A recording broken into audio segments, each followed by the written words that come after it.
Bugun 10-iyun 2025-yil Paxtabod tumani Durdiyor MF 140-kontur.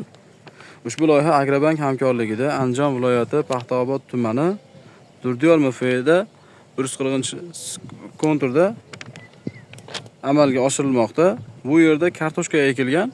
Maydon hajmi 10 gektardan iborat bo'lib, bo'yi 50 metr, uzunligi 2000 metrni tashkil etadi. Bu yerdagi ekinlar zamonaviy usullar bilan parvarishlanmoqda. Hozirda ekinlar gullash holatida. Ekinlarni yetishtirish 100 kun davom etadi. Bu davrda ekinlar sug'oriladi, tabiiy va mineral o'g'itlar bilan oziqlantiriladi. Ushbu loyihaga 58 ta dehqon xo'jaliklari biriktirilgan. Har bir dehqon xo'jaligiga 17 sotixdan to'g'ri keladi.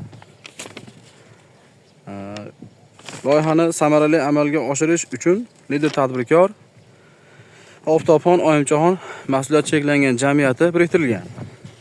Ushbu loyiha bo'yicha har bir gektardan 4 tonna, jami 40 tonna hosil olish rejalashtirilgan.